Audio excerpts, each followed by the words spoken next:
കാക്കുന്നു ദൈവം. മാതാപിതാ ഗുരുദൈവം, മാതാപിതാ ഗുരുദൈവം, മാതാപിതാ ഗുരുദൈവം, മാതാപിതാ ഗുരുദൈവം.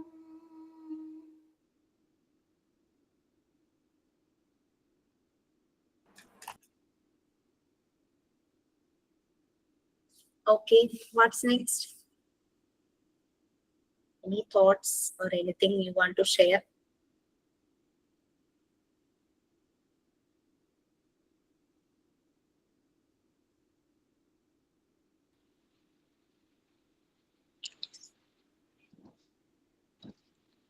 Thoughts ഇല്ലെങ്കിൽ സൈൻ സ്റ്റാർട്ട് ചെയ്യട്ടെ miss.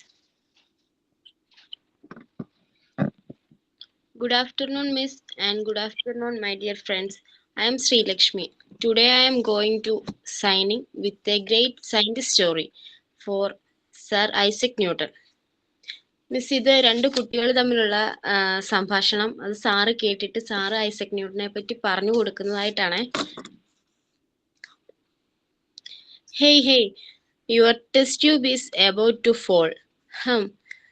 This is because of the gravitational force. Yes, Newton's invention is a great invention. Who is Newton? അപ്പൊ sir പറയുന്നതായിട്ടാ. My God, listen, I will tell about him. Okay, sir. Newton was born on December 25th, 1642. He joined the Cambridge University after finishing his school. One day, he bought a prism and observed that the sunrays passing through the prism came out, producing a spectrum of colors. This was his first research. In 1665, the plague broke out, so the university was closed.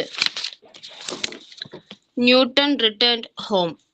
One day he was sitting in the orchard. He saw an apple falling from a tree. Immediately a thought flashed in Newton's mind. He thought that all things are always drawn towards earth. From that day, the law of gravity was planted in his mind. He published the theory after many years. In the year 1705, to honor Newton, the Queen knighted him with the title Sir. From that day, Isaac Newton was known as Sir Isaac Newton.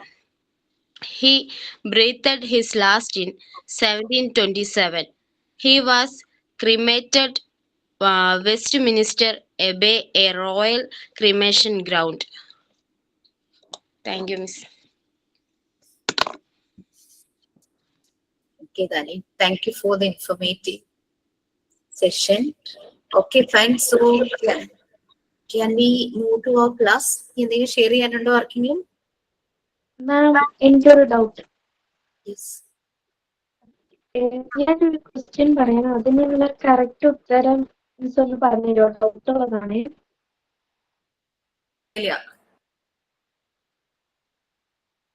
കേൾക്കാമോ miss? കേൾക്കാം. എന്താ എന്നോട് question ചോദിക്കുക അങ്ങനെ ആണോ പറഞ്ഞേ? അല്ല, ഒരു ഡൗട്ടാണ് മിസ്സിന്റെ അടുത്ത്. അതിന്റെ ആൻസർ എന്താണെന്ന് ചോദിക്കാൻ വേണ്ടിട്ടാ. Which of the following is the Montessori explosions? ആൻസറിന് വന്നിട്ട് സ്മാർട്ട്നെസ്, റീഡിംഗ് ആൻഡ് റൈറ്റിംഗ്, പിന്നെ കൊടുത്തിട്ടുള്ളത് both A and C. Both A and C. അപ്പൊ എ ആൻഡ് സി ഞാൻ പറഞ്ഞത് സ്മാർട്ട്നെസ്. എ ഓപ്ഷൻ ആയിട്ട് സ്മാർട്ട്, ബി ആയിട്ട് റീഡിംഗ്. ഓക്കെ, അതിന്റെ ആൻസർ റീഡിംഗ് ആൻഡ് റൈറ്റിംഗ് ആണ്. Okay okay fine fine Divya. Okay അതിന്റെ ആൻസർ റീഡിംഗ് ആൻഡ് റൈറ്റിംഗ് ആണ്. ഓപ്ഷനിൽ ചിലപ്പോൾ എന്തെങ്കിലും മീൻസ് ഓപ്ഷൻ അല്ല ആൻസർ കീയിൽ എന്തെങ്കിലും ചിലപ്പോൾ മിസ്റ്റേക്ക് വന്നതാകാം. ഓപ്ഷനിലെ ABC മാറിപ്പോയതായിരിക്കാം. ആൻസർ ഇത്രയേ ഉള്ളൂ, റീഡിംഗ് ആൻഡ് റൈറ്റിംഗ് ആണ്. ഏതോ ഒരു ബാച്ചിന് അത് ഓപ്ഷൻ കൊടുത്തപ്പോ ആൻസർ കീ വന്നപ്പോ എന്തോ മിസ്റ്റേക്ക് വന്നത്, അത് കറക്റ്റ് ചെയ്തിട്ടുണ്ട്.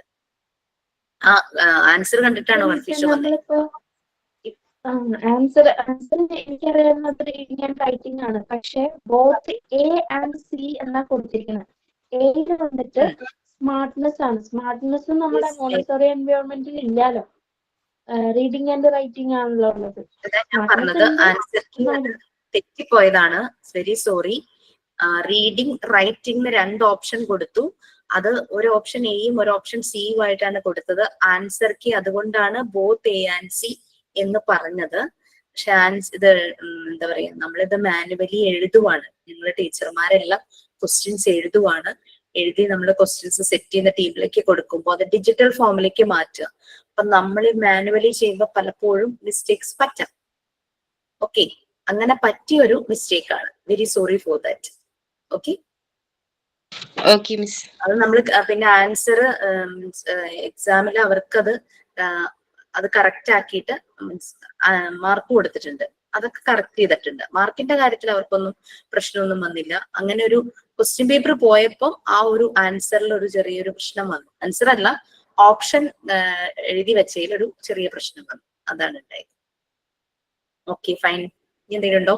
ഓക്കെ മിസ്, അപ്പോ ഇങ്ങനൊരു തെറ്റ് വന്നു എന്ന് അറിഞ്ഞാൽ, ഇങ്ങനെയൊരു സംഭവം ഉണ്ട് എന്ന് നമുക്ക് ആൻസർ അറിയാം. ഇപ്പൊ ഞാന് റീഡിംഗ് ആൻഡ് റൈറ്റിംഗ് ആണ് ഉത്തരം എന്ന് എനിക്കറിയാം. ഞാൻ റീഡിങ്ങിലോ റൈറ്റിങ്ങിലോ ഏതെങ്കിലും ഒരു ഓപ്ഷനിൽ ക്ലിക്ക് ചെയ്തു വെച്ചു പറഞ്ഞാൽ കുഴപ്പമില്ലല്ലോ. No problem. അപ്പൊ അങ്ങനെ കറക്റ്റ് ആൻസറിന്റെ ഓപ്ഷൻ ഇല്ല. അപ്പൊ ഇങ്ങനെ ഒരു കേസ് വന്നു. Reading and writing option answer വരേണ്ടടുത്ത ശരിയായ ഇതല്ല വന്നതെങ്കിൽ നിങ്ങൾ ഏതെങ്കിലും ഒരെണ്ണം ക്ലിക്ക് ചെയ്യുക. ജസ്റ്റ് ഇൻഫോം മീ, എന്നെ ഇൻഫോം ചെയ്യൂ. ഞാനത് വാല്യൂ ചെയ്യുന്നവിടെ കറക്റ്റ് ചെയ്തോളാം.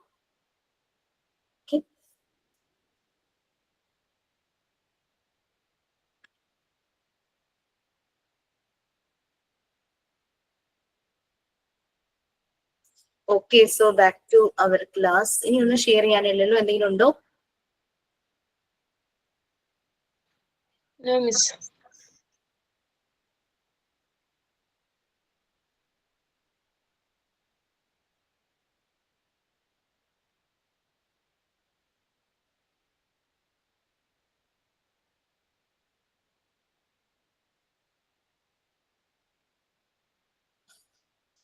ഓക്കെ, നമ്മൾ ക്വാളിറ്റീസ് ഓഫ് മോണ്ടിസോറി ഫെസിലിറ്റേറ്ററുടെ കാര്യം പറയുമായിരുന്നു.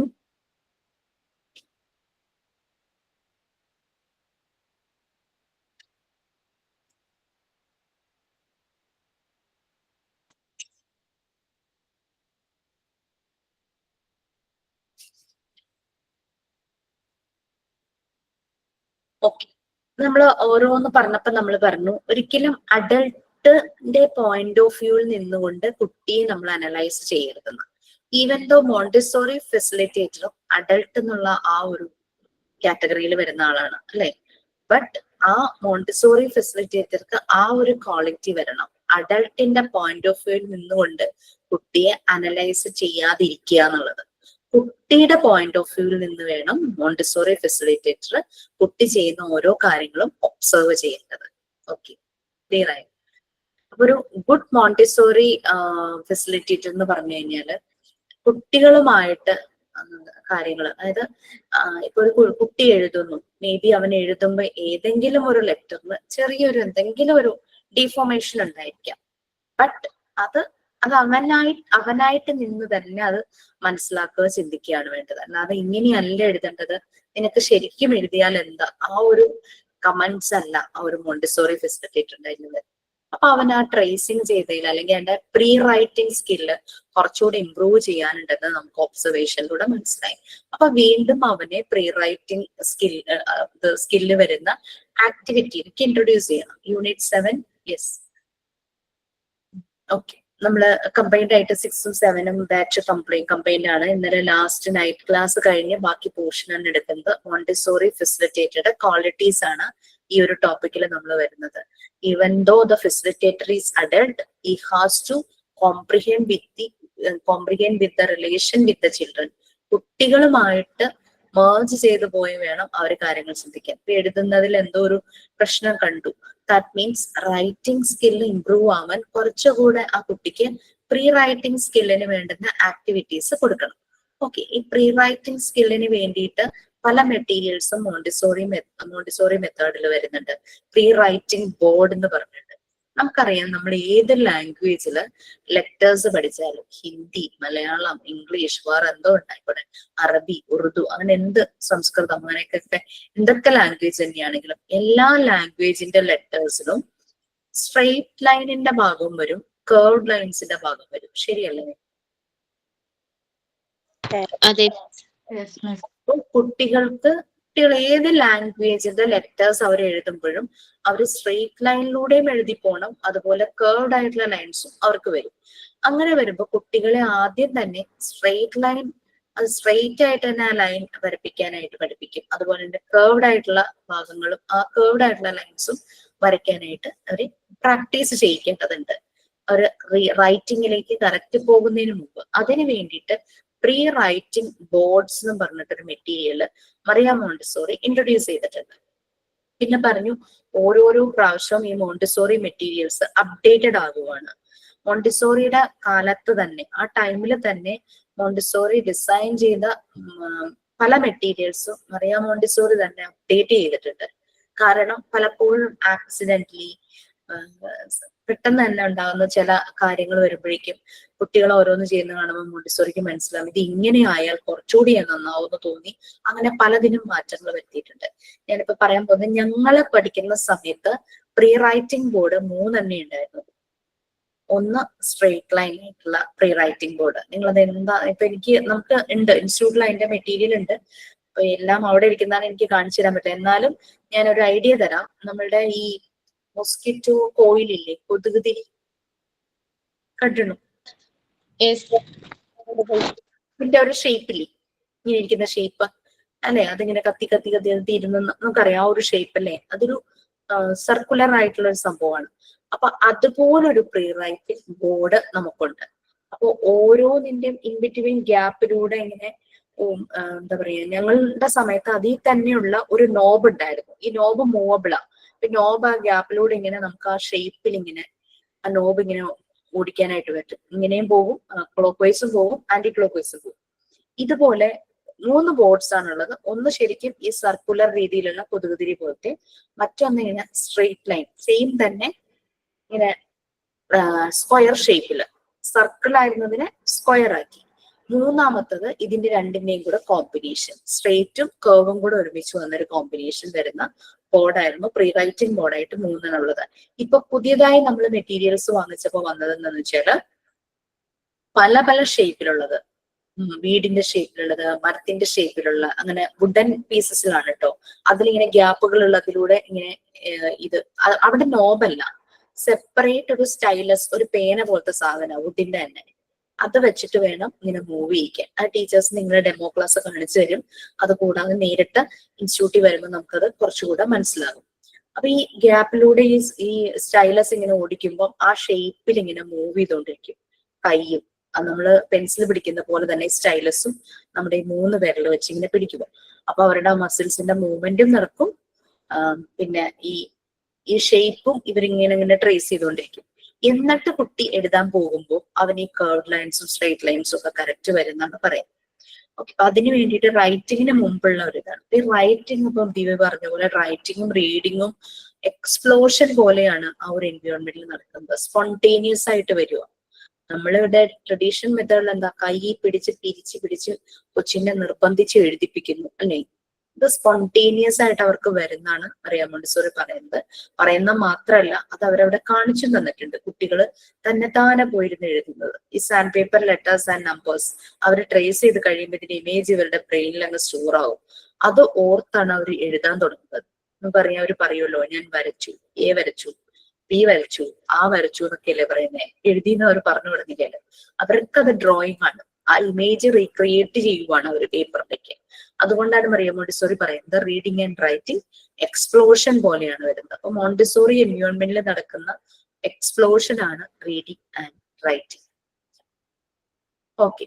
സോ ഈ അഡൾട്ട് എപ്പോഴും ഒരു self interested in relation to the child. Okay, അങ്ങനെ ഒരു ഈഗോസെൻട്രിക് ആയിട്ടാണ് അഡൾട്ട് പലപ്പോഴും. വെച്ചാൽ അഡൾട്ട് എന്ന് പറഞ്ഞു കഴിഞ്ഞാൽ കുട്ടി ഒരു കാര്യം ചെയ്യുമ്പോൾ ഇവൻ നമ്മളുടെ ഉള്ളിലൂടെ അത് പോയിട്ടുണ്ടാവും. ഇവന് ഇത്തിരി പെട്ടെന്ന് ചെയ്താലെന്താ, നമുക്ക് ഇങ്ങനെ ഉള്ളിൽ നിന്നും പറയും, നമ്മൾ നിർബന്ധിച്ചില്ലെങ്കിൽ പോലും നമ്മൾ ഉള്ളിൽ നിന്ന് പറയും എന്തെങ്കിലും പതുക്കെ ചെയ്യണ്ടേ, പെട്ടെന്ന് ഭക്ഷണം കഴിച്ചൂടെ എന്നൊക്കെ പറയും. ചിലർക്ക് ആ ഒരു ചിലർ മനസ്സിൽ പറയില്ല, ഇല്ല നേരെ കുട്ടിയുടെ അടുത്ത് പറയും ഒന്ന് വേഗാവട്ടെ മതിയാക്ക് എന്നൊക്കെ പറഞ്ഞിട്ട് അങ്ങനെ പറയാറുണ്ട് അല്ലെ. ബട്ട് അത് അഡൾട്ടിന്റെ പോയിന്റ് ഓഫ് വ്യൂല് ആ ഒരു ഈഗോസെൻട്രിക് ആയിട്ട് ചിന്തിക്കുന്നതുകൊണ്ടാണ് ഇങ്ങനെ അഡൾട്ട് പെരുമാറുന്നത്. അപ്പോ even though age wise adult ആണെങ്കിലും മോണ്ടിസോറി ഫെസിലിറ്റേറ്റർ അങ്ങനെ സാധാരണ അഡൾട്ട് ചിന്തിക്കുന്ന പോലെ ചിന്തിക്കരുത്. കുട്ടിയുമായിട്ട് റിലേറ്റ് ചെയ്ത ഒരു എംപത്തറ്റിക് വേയില് കുട്ടിയുടെ സ്ഥാനത്ത് നിന്ന് തന്നെ വേണം കാര്യങ്ങൾ അനലൈസ് ചെയ്യാനാണ് പറയുന്നത്.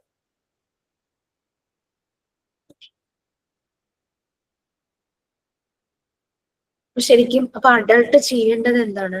കുട്ടിക്ക് ഗുഡ് ഈവിൾ എന്നുള്ളത് മനസ്സിലാക്കി കൊടുക്കാനായിട്ട് അഡൾട്ടിന് പറ്റും. അഡൾട്ട് അതാണ് ചെയ്യേണ്ടത്. കുട്ടിയുടെ ഒരു ക്രിയേറ്റർ ആകണം. കുട്ടി തന്നെ സെൽഫ് മെയ്ഡ് ആകാനായിട്ട് എന്താണോ ഒരു അഡൾട്ട് ചെയ്യേണ്ടത് ആ രീതിയിലുള്ള കാര്യങ്ങൾ പാസീവായിട്ട് മാത്രമാണ് അഡൾട്ട് ചെയ്യേണ്ടത്. പിന്നെ കുട്ടിയുടെ ക്രിയേറ്റിവിറ്റി ഇംപ്രൂവ് ചെയ്യാനായിട്ട് ഹെൽപ്പ് ചെയ്യണം. പിന്നെ കുട്ടിയുടെ പേഴ്സണാലിറ്റി ക്യാൻസൽ ചെയ്യുന്ന സ്റ്റോപ്പ് ചെയ്യുന്ന രീതിയിലുള്ള ഒരു കാര്യവും അഡൾട്ടിന്റെ ഭാഗത്തുനിന്ന് ഉണ്ടാകരുത്. അൺകോൺഷ്യസ്ലി ആണെങ്കിൽ പോലും നമ്മൾ അറിയാതെ പോലും കുഞ്ഞിന്റെ ഡെവലപ്മെന്റ് തടസ്സപ്പെടുത്തുന്ന, കുഞ്ഞിന്റെ പേഴ്സണാലിറ്റി തടസ്സം വരുന്ന കാര്യങ്ങളൊന്നും വരരുത്.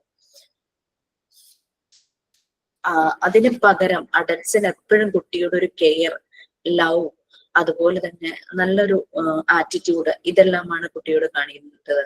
പിന്നെ എന്താ പറയാ, ഒരു സ്ട്രോങ് ബിലീഫ് ഉണ്ടാകണം കുട്ടിയെ കുറിച്ചൊരു കൺവിക്ഷൻ, ഒരു strong belief, he will do his job better. ആ ഒരു രീതിയിൽ നമുക്ക് കുഞ്ഞുങ്ങളിലുള്ളൊരു വിശ്വാസം എന്നൊക്കെ പറയില്ലേ, ചില പാരന്റ്സ് നമുക്ക് കാണാൻ പറ്റും. കുട്ടി ഇങ്ങനെ നടന്നു പോകുമ്പോൾ അവരിങ്ങനെ നോക്കും, നമുക്ക് തോന്നും കുട്ടി വീഴാൻ പോവാണോ പക്ഷെ പാരന്റ്സ് ഇങ്ങനെ വളരെ ഹാപ്പി ആയിട്ട് അവരെ നോക്കിക്കൊണ്ട് അവർക്ക് ആ സ്ട്രോങ് ബിലീഫാ ആ വീഴില്ല, നടക്കും. അഥവാ വീണാലും കുഴപ്പമില്ലാണ്ട് അവിടെ നിന്ന് എണീറ്റ് പോകും. അപ്പൊ ആ ഒരു സ്ട്രോങ് ബിലീഫാണ് അഡൽട്സിന് കുട്ടികളിൽ ഉണ്ടാവേണ്ടത്. അവരോടുള്ള അവർ ചെയ്യുന്ന ഓരോ കാര്യങ്ങളും വളരെ താല്പര്യത്തോടു കൂടി നോക്കി കാണുക എന്നുള്ളതാണ്. പിന്നെ എപ്പോഴും അഡൽട്സിന് ഒരു ഡോമിനന്റ് ആറ്റിറ്റ്യൂഡ് ആണ് എന്നുള്ള രീതിയിലാണ് മറിയം മോണ്ടിസോറി പറഞ്ഞു വരുന്നത് ടുവേഴ്സ് ചൈൽഡ്. ബട്ട് അത് മാറ്റി വെച്ചൊരു പാസീവ് ആറ്റിറ്റ്യൂഡാണ് വേണ്ടത്. എന്ന് വെച്ചാൽ ആക്റ്റീവ് ആകേണ്ട ആള് അവിടെ കുഞ്ഞുങ്ങളാണ്. ഒരു കുട്ടിയെ നല്ലൊരു ഹ്യൂമിലിറ്റിയോട് കൂടി വളരെ സ്നേഹത്തോടെ ഹംബിൾ ആയിട്ട് കുട്ടികളെ അപ്രോച്ച് ചെയ്യണം. അല്ലാതെ എപ്പോഴും അവരുടെ നേരെ ഷൗട്ട് ചെയ്ത് അങ്ങനെയൊന്നുമല്ല. പിന്നെ എന്റെ റോൾ ഇവിടെ സെക്കൻഡറി ആണ്, പ്രൈം ഇമ്പോർട്ടൻസ് കുട്ടിക്കാണ് എന്നുള്ള രീതിയിൽ തന്നെ വേണം അഡൽട്സ് കുട്ടികളെ കാണാൻ. അപ്പൊ ആ ഡോമിനന്റ് നേച്ചർ മാറ്റിവെച്ച് ഈഗോസെൻട്രിക് ആയിട്ടുള്ളത് മാറ്റിവെച്ച്, അതായത് ഞാൻ ചെയ്യുന്ന പോലെ ഇവൻ ചെയ്തൂടെ ആ ഒരു രീതിയിലുള്ള ആറ്റിറ്റ്യൂഡ് എല്ലാം മാറ്റി വെച്ചിട്ട് കുട്ടി എന്താണോ, കുട്ടിയുടെ പേഴ്സണാലിറ്റി ഡെവലപ്പ് ചെയ്യാനായിട്ട് എന്തെല്ലാം ഫാക്ടേഴ്സ് വേണോ അതെല്ലാം അനുവദിച്ചുകൊണ്ട്, അതായത് അവനെ ഒന്നിലും പല കാര്യങ്ങളിലും പോയി കമ്പൽ ചെയ്യുക, തടസ്സപ്പെടുത്തുക അങ്ങനെയൊക്കെ ചെയ്യുമ്പോൾ പേഴ്സണാലിറ്റി അവിടെ അങ്ങോട്ട് ഡൗൺ ആവുകയാണ് ചെയ്യുന്നത്. വായിച്ചു നോക്കുന്നത്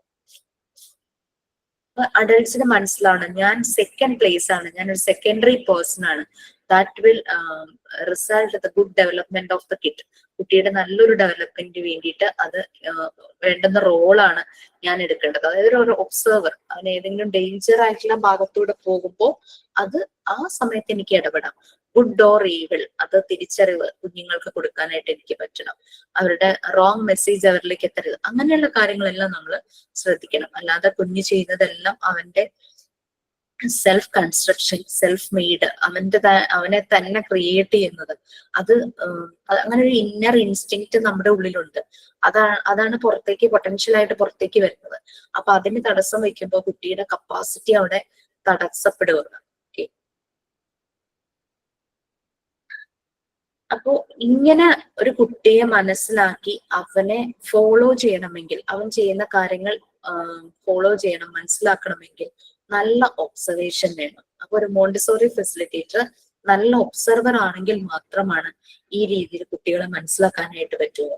അല്ലെങ്കിൽ സ്വന്തമായിട്ടുള്ള കാര്യങ്ങളെല്ലാം അടിച്ചേൽപ്പിക്കാൻ തുടങ്ങും.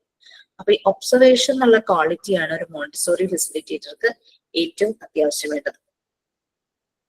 കുട്ടികളുടെ ഉള്ളിലുള്ള കപ്പാസിറ്റി പുറത്തേക്ക് കൊണ്ടുവരാനാണ് ഈ മോണ്ടിസോറി ഫെസിലിറ്റേറ്ററിന്റെ റോള്. ശരിക്കും അത് തന്നെയാണ്.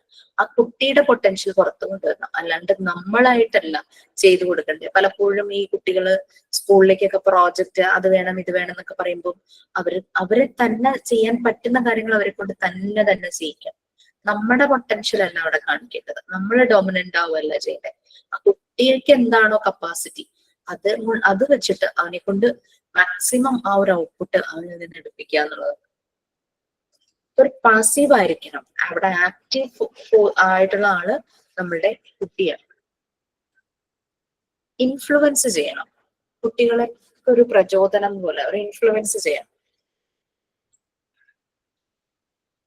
ഓക്കെ, ഒബ്സർവ് ചെയ്യണം. ഇപ്പൊ പാസീവ് എന്നുള്ളത് കൊണ്ട് പറയുന്നത് വളരെ ക്യൂരിയസ് ആയിട്ട് വളരെ ആകാംക്ഷയോട് കൂടി കുട്ടി ചെയ്യുന്ന കാര്യങ്ങളെല്ലാം ഒബ്സർവ് ചെയ്യണം, അല്ലാണ്ട് ചുമ്മാ അവിടെ ഇവിടെ പോയി നിൽക്കല്ല. കുട്ടി എന്താണോ കുട്ടിയുടെ രീതികൾ, അത് ഫേഷ്യൽ വരുന്ന കാര്യങ്ങളും അവന്റെ കൈയുടെ മൂവ്മെന്റ്സും അവൻ എത്ര സ്പീഡിലാണ് ചെയ്യുന്നത്, എത്ര ടൈം എടുത്ത ആക്ടിവിറ്റി കംപ്ലീറ്റ് ചെയ്യുന്നു, കൺട്രോൾ ഓഫ് എറർ അവൻ മനസ്സിലാക്കിയിട്ടാണോ ചെയ്യുന്നത്, ഇങ്ങനെയുള്ള കാര്യങ്ങളെല്ലാം പാസീവ് ആണെങ്കിൽ തന്നെ ഒബ്സർവ് ചെയ്ത് മനസ്സിലാക്കണം. അപ്പൊ ഒരു ആളുടെ പൊസിഷൻ എന്ന് പറയുന്നത് അവിടെ ഒരു ഒബ്സർവർ ആണ്, അത് മനസ്സിലാക്കി വേണം പെരുമാറാനായിട്ട്. ഓക്കെ, പിന്നെ ഈ ഒബ്സർവേഷന് നമുക്കറിയാം, നമ്മൾക്ക് നല്ലൊരു കോൺസെൻട്രേഷൻ പവർ ഓഫ് അറ്റൻഷൻ ഉണ്ടായാൽ മാത്രമാണ് നമുക്ക് നല്ല രീതിയിൽ ഹൃദയം കൊണ്ട് ഒബ്സർവ് ചെയ്യാനായിട്ട് പറ്റുള്ളൂ. അല്ലെങ്കിൽ നമ്മുടെ തലയ്ക്കകത്ത് ഇഷ്ടംപോലെ 100 കൂട്ടം ചിന്തകളാണല്ലേ, നമുക്ക് പക്ഷെ പ്രോപ്പറായിട്ട് ഒബ്സർവ് ചെയ്യാനായിട്ട് പറ്റില്ല. മറിയ മോണ്ടിസോറി പറയുന്നത് നമ്മളുടെ ഹാർട്ട് പ്യൂരിഫൈഡ് ആകണം. അങ്ങനെ പ്യൂരിഫൈഡ് ആകുമ്പോൾ മാത്രമാണ് നമുക്ക് കുട്ടികളെ നല്ല ഹംബിൾ ആയിട്ട് അപ്രോച്ച് ചെയ്യാനായിട്ട് പറ്റുള്ളൂ, അവരെ നല്ല രീതിയിൽ ഒബ്സർവ് ചെയ്യാൻ പറ്റുള്ളൂ. അപ്പൊ ഓരോ നിമിഷവും നമ്മുടെ ഹൃദയം ഇങ്ങനെ പ്യൂരിഫൈഡ് ആയിക്കൊണ്ടിരിക്കണം. നെഗറ്റീവ് ആയിട്ടുള്ള ഫാക്ടേഴ്സ് നമ്മുടെ ഉള്ളിലേക്ക് കിടക്കരുത്. ജലസ്, കോമ്പറ്റീഷൻ, പിന്നെ ആങ്കർ, അങ്ങനെയുള്ള നെഗറ്റീവ് ഫാക്ടേഴ്സ് ഉണ്ടല്ലോ, നെഗറ്റീവ് ന്യൂട്രിയൻസ് എന്ന് പറയുന്ന പോലെ. ചീത്ത ഭക്ഷണം കഴിച്ചു കഴിഞ്ഞാൽ നമ്മുടെ ആരോഗ്യം നശിക്കുന്ന പോലെ തന്നെ ഇതുപോലുള്ള നെഗറ്റീവ് ന്യൂട്രിയൻസ് നമ്മുടെ ഉള്ളിൽ കയറി കഴിഞ്ഞു കഴിഞ്ഞാൽ നമ്മളുടെ ഹേർട്ട് ഇംപ്യൂർ ആകും. സോ നമ്മള് അറിയണം എങ്ങനെ ഞാൻ എന്റെ ഹൃദയം പ്യൂരിഫൈ ചെയ്യണം, എന്നാൽ മാത്രമാണ് നമുക്ക് മോണ്ടിസോറി ഫെസിലിറ്റേറ്റർ ആയിട്ട് മാറാനായിട്ട് പറ്റുള്ളൂ. അതായത് എങ്ങനെ കുട്ടിയെ സെർവ് ചെയ്യണം, അല്ലാതെ കുട്ടികൾ നമ്മളെ സെർവ് ചെയ്യല്ല. നമ്മൾ എങ്ങനെ കുഞ്ഞുങ്ങൾക്ക് സർവീസ് കൊടുക്കും, നമ്മൾ എങ്ങനെ സെർവ് ചെയ്യും, നമ്മൾ എങ്ങനെ അവരോട് ഹംബിൾ ആയിട്ടിരിക്കണം, അതെല്ലാമാണ് ഈ ഒരു പ്യൂരിഫൈഡ് ഹാർട്ടിന്റെ ഭാഗമായിട്ട് വരുന്നത്. ഓക്കെ, ബട്ട് നമുക്കറിയാം പല സ്വഭാവമുള്ള കുട്ടികളാണ് വരുന്നത് അല്ലെ.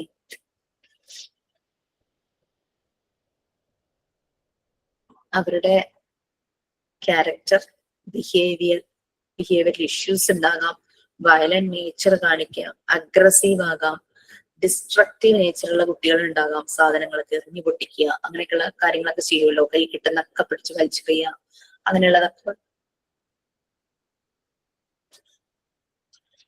അതിനൊക്കെയുള്ള ചാൻസസ് ഉണ്ട്. അപ്പോ ഡിസോർഡർ, കുട്ടികളിൽ ഡിസോർഡർ ഉണ്ടാവും, അല്ലാണ്ട് വരുന്നതേ കുട്ടികളെല്ലാം നോർമലൈസ്ഡ് ആയിട്ട് വരുന്നു, നമ്മൾക്ക് വലിയ ബുദ്ധിമുട്ടുകളില്ലാതെ ആക്ടിവിറ്റീസ് എല്ലാം അവരെ കൊണ്ട് ചെയ്യിപ്പിക്കാൻ പറ്റുന്നതല്ല. ഏത് കുട്ടി വന്നാലും അവരെ നമ്മൾ ഈ പറഞ്ഞ പ്യൂരിഫൈഡ് ഹാർട്ട്, ഹംബിൾ, ആ ഒരു രീതിയിൽ തന്നെ അപ്രോച്ച് ചെയ്യും.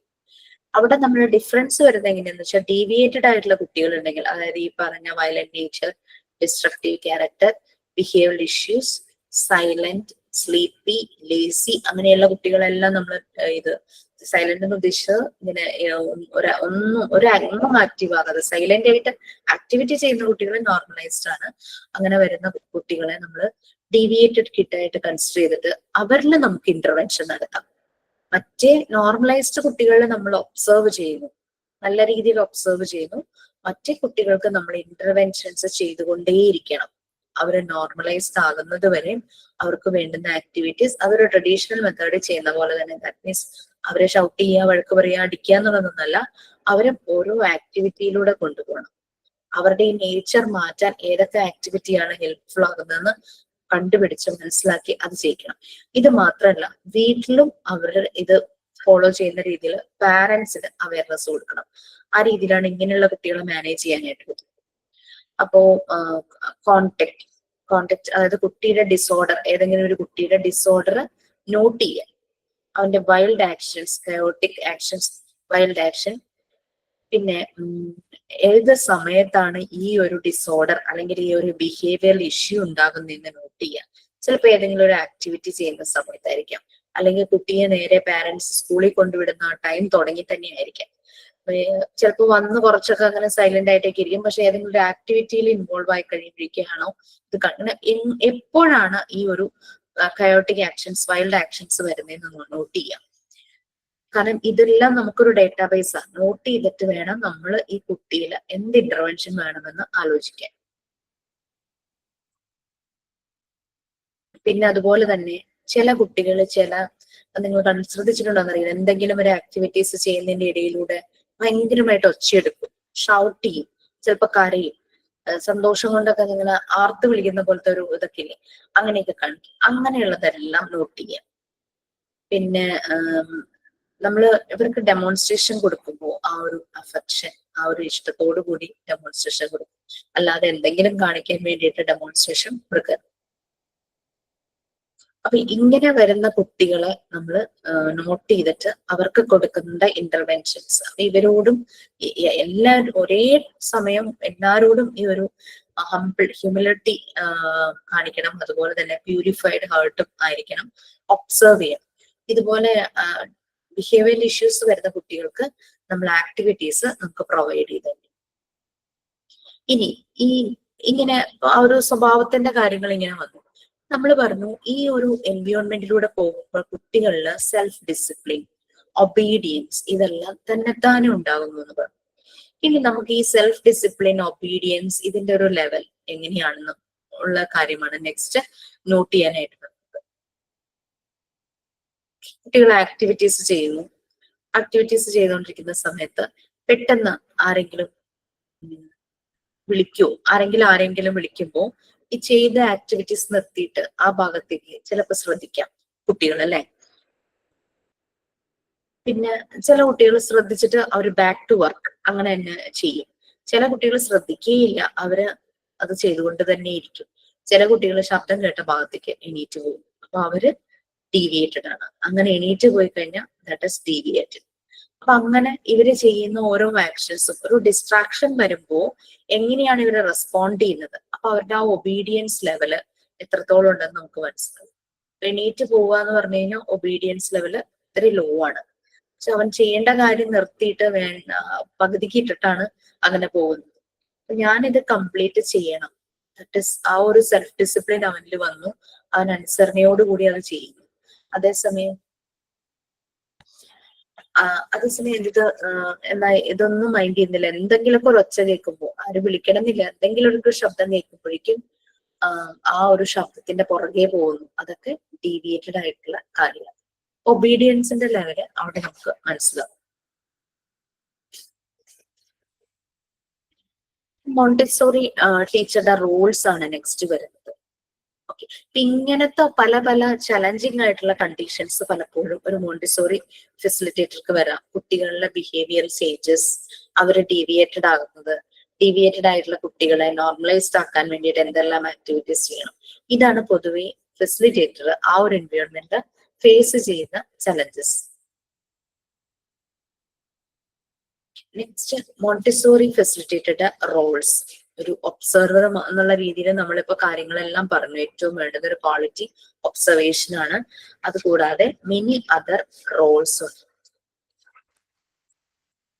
അതിലെ നെക്സ്റ്റ് വണ്ണാണ് ഫസ്റ്റ് വണ്ണിന് പ്രിപ്പയർ. അതായത് ഒരു കുട്ടി വരുമ്പോ ആ മോണ്ടിസോറി എൻവിയോൺമെന്റ് പ്രിപ്പയർ ചെയ്യണം. മറിയ മോണ്ടിസോറി ആദ്യമായി ഇത് ഡിസൈൻ ചെയ്തു, അല്ലെ? അപ്പൊ ആ എൻവിയോൺമെന്റിന്റെ ഒരു പ്രിപ്പയർ ആയിരിക്കണം. പിന്നെ ആ ഒരു കുട്ടിക്ക് വേണ്ടിയിട്ട് ഒരു കമ്മ്യൂണിക്കേറ്ററും ആയിരിക്കണം. ആ എൻവിയോൺമെന്റിനെ കുറിച്ചുള്ള കാര്യങ്ങൾ പ്രൊവൈഡ് ചെയ്ത് കൊടുക്കണം. പിന്നെ കുട്ടികൾക്ക് അനുസരിച്ച് ആ പ്രിപ്പറേഷനിൽ ചേഞ്ചസ് വരുത്താം, മാറ്റങ്ങൾ വരുത്താം, അപ്ഗ്രേഡ് ചെയ്യാം, അപ്ഡേറ്റ് ചെയ്യാം, അല്ലെ?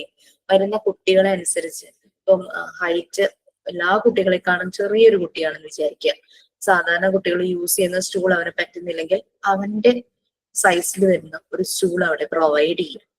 അപ്പൊ അങ്ങനെ ഒരു കുട്ടികൾക്കനുസരിച്ച് അവിടെ മാറ്റങ്ങൾ വരുത്തുന്നു ആ ഒരു എൻവയോൺമെന്റിൽ. അതിന്റെ ഒരു പ്രിപ്പയറാണ് ഈ മോണ്ടിസോറി ഫെസിലിറ്റേറ്റർ എന്ന് പറയുന്നത്. പിന്നെ എല്ലാ മെറ്റീരിയൽസും എല്ലാം ഡിസ്പ്ലേ ചെയ്ത് വെക്കുക കുട്ടികൾക്ക് വേണ്ടിയിട്ട്, ആക്ടിവിറ്റി ചെയ്യാൻ വേണ്ടിയിട്ട്. അപ്പൊ വരുന്ന ചലഞ്ചസും എല്ലാ കാര്യങ്ങളും മീറ്റ് ചെയ്യണം. അതുപോലെ തന്നെ കുട്ടികളുടെ പേസ്, അവരുടെ ഒരു സ്പീഡ് അല്ലെ, ഓരോ കുട്ടിയും ഓരോ ആക്ടിവിറ്റി ചെയ്യുന്നത് അവരുടേതായ സ്പീഡിലായിരിക്കും. അത് മനസ്സിലാക്കി ഓരോ കുട്ടിയുടെയും നെസസിറ്റി, ഇൻഡിവിജ്വൽ നെസസിറ്റി മനസ്സിലാക്കി വേണം ആ ഒരു എൻവയോൺമെന്റ് പ്രിപ്പയർ ചെയ്യാനായിട്ട്. പിന്നെ എക്സാമ്പിളർ, അവരൊരു ഉത്തമ ഉദാഹരണമാണെന്ന് പറയും മോണ്ടിസോറി ഫെസിലിറ്റേറ്റർ. ആ ഒരു എൻവയോൺമെന്റില് കുട്ടികളെ എൻകറേജ് ചെയ്യുന്നു കുട്ടികളുടെ ഡെവലപ്മെന്റിന് വേണ്ടിയിട്ട്. പിന്നെ വളരെ ഫ്ലെക്സിബിൾ ആണ് ആ ഒരു ഫെസിലിറ്റേറ്റർ. അങ്ങനെ റൂഡല്ല, ഹാർഷ് അല്ല, സ്ട്രിക്റ്റ് അല്ല, ഫ്ലെക്സിബിൾ ആണ്. ആ ഒരു വാം ആൻഡ് ലവ് കുട്ടികൾക്ക് പ്രൊവൈഡ് ചെയ്യുന്നു, ലവ് ഫോർ ലൈഫ്. പിന്നെ അട്രാക്റ്റീവ് ആയിരിക്കണം, ഫിസിക്കലി അട്രാക്റ്റീവ് ആയിരിക്കണം. ദാറ്റ് മീൻസ് ഭയങ്കര കോസ്റ്റ്ലി ആയിട്ടുള്ള ഡ്രസ്സ്, ആക്സസറീസ്, മേക്കപ്പ് യൂസ് ചെയ്യണം എന്നല്ല അതിന്റെ മീനിങ്. വളരെ പ്ലീസിങ് ആയിട്ട്, വളരെ അട്രാക്റ്റീവായി നീറ്റ് സിമ്പിൾ നീറ്റ് ഡ്രസ്സിൽ വരണം എന്നുള്ളത് തന്നെയാണ് കുട്ടികളുടെ അറ്റൻഷൻ. ചേരുന്ന ഒരു വേഷം, ഓവറായിട്ടുള്ള മേക്കപ്പുകൾ കാര്യങ്ങളൊന്നും, അവരുടെ ഒരു ഫിസിക്കിന് ചേരുന്ന രീതിയിലുള്ള അറ്റയർ, ആക്സസറീസ് എല്ലാം യൂസ് ചെയ്യും. ഓക്കെ, താങ്ക് യു കീർത്തി. കീർത്തിയുടെ എല്ലാത്തിന്റെയും എക്സ്പ്ലനേഷൻ എഴുതുന്നുണ്ട്. അപ്പൊ ആ ഒരു രീതിയിൽ കുട്ടികളുടെ ശ്രദ്ധയും റെസ്പെക്റ്റും അല്ലെ, നമുക്ക് നമ്മളെ പഠിപ്പിച്ച ചില ടീച്ചേഴ്സിന് ഒരു വല്ലാത്ത പേഴ്സണാലിറ്റിയാണ് ആ ടീച്ചറിന്റെ എന്നൊക്കെ നമ്മൾ പറയാറില്ലേ. മനസ്സിൽ എപ്പോഴും ഉണ്ടാവും, ചെറിയ ക്ലാസ്സിലാണെങ്കിൽ പഠിപ്പിച്ച ചില ടീച്ചർമാര് അവരുടെ ആ പേഴ്സണാലിറ്റി, അവരുടെ ഒരു വരുന്ന ഒരു രീതിയൊക്കെ വെച്ചിട്ട്. അപ്പൊ ഈ ഒരു ഫെസിലിറ്റേറ്റർ വളരെ അട്രാക്റ്റീവ് ആയിരിക്കണം. അവന് ഷാബി ആയിട്ട് മുഷിഞ്ഞ വേഷത്തിലൊന്നും പോകരുത്. നല്ല നീറ്റ് ആൻഡ് ക്ലീൻ ആയിരിക്കണം, കാം ആയിരിക്കണം, ഡിഗ്നിഫൈഡ് ആയിരിക്കണം, വളരെ റെസ്പെക്ട്ഫുൾ ആ ഒരു രീതിയിലായിരിക്കണം. അപ്പൊ അപ്പിയറൻസ് ഇമ്പോർട്ടന്റ് തന്നെയാണ് അല്ലെ. നമ്മൾ ഷാബി മുഷിഞ്ഞ ഡ്രസ്സില് കുളിക്കാതെ, കോംബ് ചെയ്യാതെ അങ്ങനെയൊക്കെ നമ്മളൊരു നീറ്റ് അല്ലാത്ത രീതിയിൽ പോയി കഴിഞ്ഞാൽ കുട്ടികൾ ഒട്ടും ഇഷ്ടമുണ്ടാവില്ല ശ്രദ്ധിക്കാനായിട്ട്. കുട്ടികളുടെ കോൺഫിഡൻസും റെസ്പെക്റ്റും ഗെയിൻ ചെയ്യുക എന്നുള്ളത് വളരെ ഇമ്പോർട്ടന്റ് തന്നെയാണ്. ഫസ്റ്റ് സ്റ്റെപ്പ് അത് തന്നെയാണ് അല്ലെ. ടീച്ചിങ് പ്രാക്ടീസിന് പോയിട്ടുള്ള പലർക്കും അറിയായിരിക്കും, ഫസ്റ്റ് ഡേ പോകുമ്പോൾ നിങ്ങൾക്ക് ഭയങ്കര ഒരു ടെൻഷൻ ആയിരിക്കും, ഈ കുട്ടികൾ എങ്ങനെ ആക്സെപ്റ്റ് ചെയ്യുമോ അങ്ങനെ ഇങ്ങനെയൊക്കെ പറഞ്ഞിട്ട്. ഈവനിങ് ആകുമ്പോഴേക്കും നമുക്ക് മനസ്സിലാവും അത്രയും സ്നേഹത്തോടു കൂടി അവർ പെരുമാറുക അല്ലെ. അതിന് നമ്മൾ ഭയങ്കരമായി സ്ട്രഗിൾ ചെയ്യേണ്ട ആവശ്യമൊന്നുമില്ല. നമ്മൾ വളരെ നമ്മളുടെ ഒരു പേഴ്സണാലിറ്റി കീപ്പ് ചെയ്ത് നീറ്റായിട്ട്, നമ്മളൊരു റോൾ മോഡൽ പോലെയാണ്. നമ്മള് മുടി ചെയ്യാതെ നഖം വെട്ടാതെ ഒക്കെ പോയി കഴിഞ്ഞാൽ കുട്ടികളോട് നമുക്ക് അതൊന്നും പറയാൻ പറ്റില്ലല്ലോ. അപ്പൊ അങ്ങനെ ആ എൻവിയോൺമെന്റില് ഈ കുട്ടിയും ഈ ഫെസിലിറ്റേറ്ററും ആ രീതിയിൽ അവർ ആ വളരെ ഇമ്പോർട്ടന്റ് പാർട്ടാണ് ആ എൻവിയോൺമെന്റ് അവരുടെ ആ വേൾഡില്. അപ്പോ ഈ ഒരു നമ്മൾ പറഞ്ഞു പ്യൂരിഫൈഡ് ഹാർട്ട് ആയിരിക്കണം എന്ന് പറഞ്ഞു അല്ലെ. ആ പ്യൂരിഫൈഡ് ഹാർട്ട്, ആ ഒരു സ്പിരിറ്റ് 3 എലമെന്റ്സിനെ ഡിപ്പെൻഡ് ചെയ്യും. നമ്മൾ അങ്ങനെ ആക്കിയെടുക്കാനായിട്ട്, ട്രെയിൻ ചെയ്തെടുക്കാനായിട്ട്.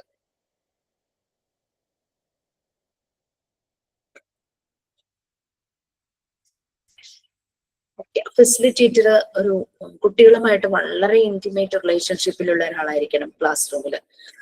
ക്ലാസ് റൂമിൽ മാത്രമല്ല പുറത്തും ആ ഒരു ഹംബിൾനെസ് എപ്പോഴും കുട്ടികളോട് കാണിക്കണം. അല്ലാണ്ട് ഞാനാണ് ഇവിടെ ടോപ്പ്, ഞാൻ ഡോമിനന്റ് ആണ്, ഞാൻ പറയുന്നത് നിങ്ങൾ കേൾക്കണം, ആ ഒരു രീതിയിലല്ല. ആളുടെ ഡ്യൂട്ടി എന്ന് പറഞ്ഞു കഴിഞ്ഞാൽ മുന്നിലിരിക്കുന്ന കൊച്ചു കൊച്ചു സോൾസിന്റെ പേഴ്സണാലിറ്റീസ് ഡെവലപ്പ് ചെയ്യുന്നതിന് വേണ്ടിയിട്ടുള്ള സപ്പോർട്ട് കൊടുക്കുക, ഒരു ഗൈഡ്. അതായത് ഞാൻ അവരെ സെർവ് ചെയ്യാനാണ് ഇവിടെ വന്നിരിക്കുന്നത് എന്നുള്ള ആ ഒരു ഫീൽ അത് തോന്നും.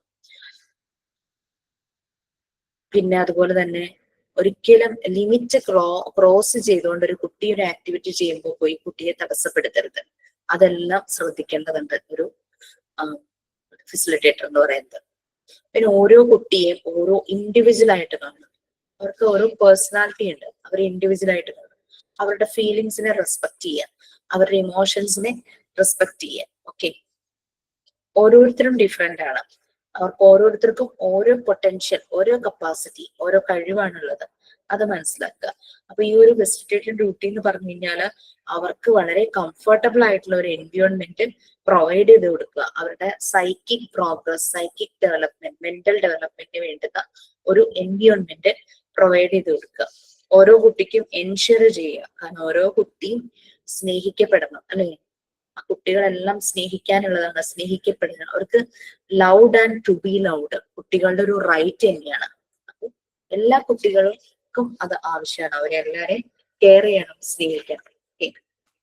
നെക്സ്റ്റ് ഒരു ട്രസ്റ്റ്, ഫെയ്ത്ത്, അല്ലെ? Between the facilitator and the kids തമ്മിലൊരു ഫെയ്ത്ത് ഉണ്ടായിരിക്കണം. ട്രസ്റ്റ് കുട്ടിക്ക് ഫീൽ ചെയ്യണം, ട്രസ്റ്റ് ചെയ്യാൻ പറ്റുന്ന ഒരാളാണ്, he or she can share എന്നുള്ള അവനെ തന്നെ റിവീൽ ചെയ്യാനായിട്ട് തോന്നണം, ഓപ്പൺ അപ്പ് ആകാനായിട്ട് ഒരു മടിയും തോന്നാത്ത രീതിയിലുള്ള ഒരു ട്രസ്റ്റ് ഫീൽ ചെയ്യണം ആ ഒരു ഫെസിലിറ്റേറ്ററുമായിട്ട്. ഓക്കെ, എങ്ങനെ കുട്ടികളെ ഒബ്സർവ് ചെയ്യാം, ആ ഒരു സൈക്കോളജിക്കൽ ഒബ്സർവേഷന് എന്തെല്ലാം കാര്യങ്ങൾ ശ്രദ്ധിക്കണം, ആ ഒരു ഗൈഡ്, അതാണ് നെക്സ്റ്റ് മറിയ മോണ്ടിസോറി പറയുന്നത്. കുട്ടി ചെയ്യുന്ന ആക്ടിവിറ്റി ചെയ്യുന്ന സമയത്ത് അവന്റെ സ്വഭാവം, ആക്ടിവിറ്റി ചെയ്യുന്ന സമയത്ത് മാത്രമല്ല അല്ലാതിരിക്കുമ്പോൾ കുട്ടിയുടെ കോണ്ടാക്ട് ഓർ ബിഹേവിയർ, ഗ്രൂപ്പിലിരിക്കുമ്പോൾ കുട്ടിയുടെ കോണ്ടാക്ട് ഓർ ബിഹേവിയർ, ആ ഒരു എൻവയോൺമെന്റിന്റെ പല പല ഏരിയയിലെ കുട്ടിയുടെ ബിഹേവിയർ, കുട്ടി വീട്ടിലായിരിക്കുമ്പോൾ എങ്ങനെയാണെന്ന് അറിയാനായിട്ട് നോക്കുക. അങ്ങനെ പല രീതിയിലും കുട്ടിയെ ഒബ്സർവ് ചെയ്യേണ്ടതായിട്ട് വരും. പിന്നെ ഓരോ ഡെവലപ്മെന്റ് സ്റ്റേജസ്, ഓരോ ആക്ടിവിറ്റി ചെയ്യുമ്പോഴും ഓരോ ഡെവലപ്മെന്റ് സ്റ്റേജ്, ഈ ഡെവലപ്മെന്റ് സ്റ്റേജിലൂടെ കടന്നു പോകുമ്പോൾ കുട്ടിക്ക് ഉണ്ടാകുന്ന പല result, fruit of the activity അല്ലെങ്കിൽ ഫ്രൂട്ട് ഓഫ് ദി ഇൻസിഡന്റ് എന്നൊക്കെ പറയുന്ന പോലെ സെൽഫ് ഡിസിപ്ലിൻ, ഒബീഡിയൻസ്, അങ്ങനെ കാര്യങ്ങളെല്ലാം വോളണ്ടറി ആയിട്ട് താനെ ഇങ്ങനെ വന്നുകൊണ്ടേയിരിക്കും. പിന്നെ ആക്ടിവിറ്റി ചെയ്യുമ്പോൾ കുറേ സമയം ഇരുന്ന് ചെയ്യുന്നത്, അതൊക്കെ നമുക്ക് നോട്ട് ചെയ്യാം. ഈ ആക്ടിവിറ്റി ചെയ്യുന്ന സമയത്ത് നമുക്ക് നോട്ട് ചെയ്യുമ്പോൾ ഒരു മണിക്കൂറുകളോളം ഇരുന്ന് ഒരേ ടാസ്ക് തന്നെ ചെയ്യുവാണെങ്കിൽ അതൊക്കെ നോക്കും. അതെങ്ങനെയാണ് ആ ടാസ്ക് എങ്ങനെയൊക്കെയാണ് ആ കുട്ടി ചെയ്യുന്നത് നമുക്ക് ഒബ്സർവ് ചെയ്യേണ്ടതുണ്ട്. ആ ടാസ്ക് എത്ര നേരം കണ്ടിന്യൂസ് ആയിട്ട് ചെയ്യുന്നു, മീൻസ് റിപ്പീറ്റ് ആയിട്ട് ചെയ്യുന്നു. ഇനി കംപ്ലീറ്റ് ചെയ്യുന്നതിന് എത്രത്തോളം സമയം എടുക്കുന്നു, പിന്നെ ആ സെയിം എക്സസൈസ് തന്നെ വീണ്ടും റിപ്പീറ്റ് ചെയ്യാനായിട്ട് നോക്കുന്നത് എല്ലാം നോട്ട് ചെയ്ത് വെക്കണം. അപ്പൊ ചില ടാസ്കുകളിൽ മാത്രമാണോ കുട്ടി ഇങ്ങനെ ചെയ്യുന്നത്, അതോ എല്ലാ ടാസ്കും ഇതുപോലെ തന്നെ സമയം എടുക്കുന്നുണ്ടോ, റിപ്പീറ്റ് ചെയ്യുന്നുണ്ടോ, അതോ ഏതെങ്കിലും ടാസ്ക് പകുതി വഴിക്കൽ ഉപേക്ഷിക്കുന്നുണ്ടോ, ഇതെല്ലാം നമുക്ക് നോട്ട് ചെയ്ത് വെക്കാനായിട്ട് പറ്റും. പിന്നെ ഒരേ ദിവസം തന്നെ ആ ഒരു ടാസ്ക് എത്ര തവണ ചെയ്തു, എത്രാമത്തെ തവണ ചെയ്തപ്പോഴാണ് ഫിനിഷ് ആയത്, കൺട്രോൾ ഓഫ് എറർ കുട്ടി എങ്ങനെ മനസ്സിലാക്കി, അത് ചെയ്തത് മിസ്റ്റേക്ക് ആണെന്ന് അവൻ എങ്ങനെ മനസ്സിലാക്കി, അങ്ങനെയുള്ള കാര്യങ്ങളെല്ലാം നമുക്ക് നോട്ട് ചെയ്യാം. എത്രത്തോളം ഒരു പവറോട് കൂടി, ഹൗ മച്ച് എൻഡുറൻസ് ഈ ഒരു ടാസ്കും ചെയ്തു പോകുന്നത് ചെയ്യാം. പിന്നെ ചില സമയത്ത് പെട്ടെന്ന് ഒരു റിയാക്ഷൻ ഒക്കെ കാണിക്കും, ഒരു ഇമ്പൾസീവ് റിയാക്ഷൻസ് ഒക്കെ കാണിക്കും. അത് ഏതൊക്കെ ദിവസങ്ങൾ കാണിച്ചു, അത് കാണിക്കാത്ത ദിവസങ്ങളുണ്ടോ, അങ്ങനെ ഓരോ കുട്ടിയുടെ നമുക്കിങ്ങനെ നോട്ട് ചെയ്യാം. പിന്നെ ഡെവലപ്മെന്റിലേക്ക് പോകാൻ നേരത്ത് എന്തായിരുന്നു വിസിബിൾ ആയിട്ട് കുട്ടിയിൽ കണ്ടത്, എന്ത് ചേഞ്ചസ് ആണ് കണ്ടത് കുട്ടി ഡെവലപ്പായി വന്നപ്പോ, ഇപ്പൊ റീഡിങ് പ്രോപ്പർ ആയപ്പോ എന്തൊക്കെ കാര്യങ്ങൾ നമുക്ക് കാണാനായിട്ട് പറ്റി, വിസിബിൾ ആയിട്ട് ആ പ്രോഗ്രസ് എന്തൊക്കെയാണെന്ന് കാണാനായിട്ട് പറ്റി. പിന്നെ അവരെ ഒബ്സർവ് ചെയ്യുമ്പോൾ അല്ലെങ്കിൽ അവരൊരു ആക്ടിവിറ്റി ചെയ്യുമ്പോൾ ഏത് ടാസ്ക് എല്ലാം നമുക്ക് ചൂസ് ചെയ്യാം ആസ് എ സീക്വൻസ്. ഇപ്പൊ അഡീഷൻ ചെയ്തു, അതിൽ കുട്ടി നല്ല രീതിയിൽ പ്രാക്ടീസ് ചെയ്ത് പെർഫെക്റ്റ് ആയി നമുക്ക് അടുത്തെന്നുള്ള രീതിയിൽ സബ്ട്രാക്ഷൻ പ്രൊവൈഡ് ചെയ്യാനായിട്ട് പറ്റും, അല്ലെ? ഓക്കെ, അപ്പൊ അങ്ങനെ ഓരോ കാര്യങ്ങളും. പിന്നെ കുട്ടികളാണല്ലോ ഇവിടെ ടാസ്ക് ആക്ടിവിറ്റി ചൂസ് ചെയ്യുന്നത്. അപ്പൊ ഓരോന്നും ഇങ്ങനെ ചൂസ് ചെയ്യുമ്പോൾ അത് റെഗുലർ ആയിട്ട് അവർ ചെയ്യുന്നുണ്ടോ. ഇപ്പൊ നമുക്കറിയാം നമ്പർ ഫെമിലറൈസേഷൻ, ചില കാര്യങ്ങൾ മിക്ക കാര്യങ്ങളും നമ്മൾ റെഗുലർ ആയിട്ട് ചെയ്യണം, അല്ലെ? ആൽഫബറ്റ്സ്, റീഡിങ്, റൈറ്റിംഗ്, പിന്നെ അഡീഷൻ, അങ്ങനെയുള്ള മാത്തമാറ്റിക്കൽ ഓപ്പറേഷൻസ്, ഇപ്പൊ അത് റെഗുലർ ആയിട്ട് ചെയ്യുന്നുണ്ടോ. പിന്നെ അവരെ നമ്മള് റെഗുലർ ആയിട്ട് ഫോളോ അപ്പ് എന്നുള്ള രീതിയിൽ ഇന്ന് വാച്ച് ചെയ്തു നാളെ ഇപ്പൊ ചെയ്തില്ലെങ്കിലും കുഴപ്പമില്ല, അങ്ങനെയുമില്ല. നമ്മളത് ഫോളോ അപ്പ് ചെയ്യണം. നമ്മൾ കണ്ടിന്യൂസ് ആയിട്ട് നമ്മൾ ആ വർക്ക് ചെയ്യണം. പിന്നെ കുട്ടിയുടെ അറ്റൻഷൻ ഡിസ്ട്രാക്ട് ചെയ്യുന്ന രീതിയിലുള്ള സ്റ്റിമുലി എന്തെങ്കിലും, അത് ശബ്ദമാകാം, അല്ലെങ്കിൽ വേറെ എന്തെങ്കിലും രീതിയിലുള്ള ഡിസ്ട്രാക്ഷൻസ് ആകാം. അങ്ങനെ എന്തെങ്കിലും വരുന്ന ഡിസ്ട്രാക്റ്റഡ് ആകുന്നുണ്ടോ, അത് അവന്റെ ടാസ്കിനെ ബാധിക്കുന്നുണ്ടോ, അതൊക്കെ നോക്കും. ചില കുട്ടികൾ അതൊന്നും ശ്രദ്ധിക്കും. പിന്നെ നമ്മളിപ്പോ ഡെലിബറേറ്റ് ആയിട്ട് ഇത് ചെക്ക് ചെയ്യാനായിട്ട് ചിലപ്പോൾ ഡെലിബറേറ്റ്ലി നമ്മൾ ചില ഇന്ററപ്ഷൻസ് നടത്തും. അങ്ങനെയാകുമ്പോൾ ആ ടാസ്ക് നിർത്തിയിട്ട് അവന്റെ അറ്റൻഷൻ മാറുന്നുണ്ടോ, ബുദ്ധിമുട്ട് വരുന്നുണ്ടോ, ഡിസ്റ്റർബൻസ് വരുന്നുണ്ടോ, ഇതൊക്കെ നമുക്ക് വാച്ച് ചെയ്യാവുന്ന കാര്യങ്ങളാണ്. നമുക്ക് കോൺസെൻട്രേഷൻ ലെവൽ എത്രത്തോളം പോകുന്നു എന്ന് മനസ്സിലാക്കാൻ പറ്റും.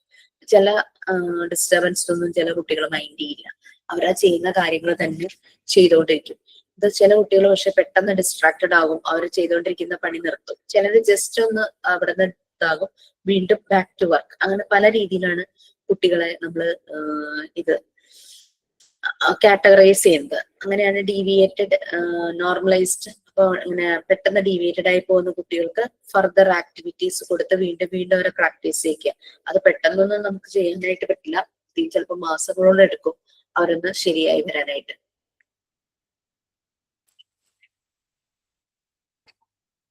Next, developing the point of contact. നമുക്കറിയാം, ഒരു സ്കൂള് അല്ലെങ്കിൽ ഒരു മോണ്ടിസോറി സ്കൂളാന്ന് വിചാരിച്ചു, ഇത് പ്യുവർ ആയിട്ടുള്ള മോണ്ടിസോറി സ്കൂള്. അവിടുത്തെ ഡയറക്ടർ, അവിടുത്തെ മെയിൻ ഹെഡ് എന്ന് പറയുന്ന ആള് ആ ഒരു സ്കൂള് അവിടുത്തെ എൻവിയോൺമെന്റ് പ്രിപ്പയർ ചെയ്തിട്ടുണ്ട്, മെറ്റീരിയൽസ് ഒക്കെ അറേഞ്ച് ചെയ്തിട്ടുണ്ട്, ഇത് അങ്ങനെയൊക്കെ വരും. ഇങ്ങനെ വരുമ്പോൾ കുട്ടിക്ക് വലിയ ഇൻട്രസ്റ്റ് കാണിക്കുന്നില്ല കുട്ടി മെറ്റീരിയൽസിനോട്. അപ്പൊ എങ്ങനെ അവർക്ക് ആ ഒരു ഇൻട്രസ്റ്റ് കൊടുക്കാം, ആ ഇൻട്രസ്റ്റിലേക്ക് അവരെങ്ങനെ കൊണ്ടുപോകാം, അതാണ് നമ്മുടെ പോയിന്റ് ഓഫ് കോണ്ടാക്ട്. അവരെ അതുമായിട്ട് എങ്ങനെ കണക്ട് ചെയ്യാം, അതാണ് പോയിന്റ് ഓഫ് കോണ്ടാക്ട് നമ്മൾ ഉദ്ദേശിച്ചത്. അതുമായിട്ട് എങ്ങനെ കോണ്ടാക്ട് ചെയ്യിക്കുക. ഇപ്പൊ ഇൻട്രസ്റ്റ് ഒന്നും കാണിക്കുന്നില്ല, ഭയങ്കര ഡിസോർഡർ മാനറിലാണ് കുട്ടി ഇരിക്കുന്നത്, താല്പര്യമൊന്നുമില്ല ആ മെറ്റീരിയൽസ് വെച്ച് ചെയ്യാനായിട്ട്. അവിടെയാണ് നമ്മൾ പോയിന്റ് ഓഫ് കോണ്ടാക്ട് കേട്ടോ, കോൺട്രാക്ട് അല്ല, കോണ്ടാക്ട്.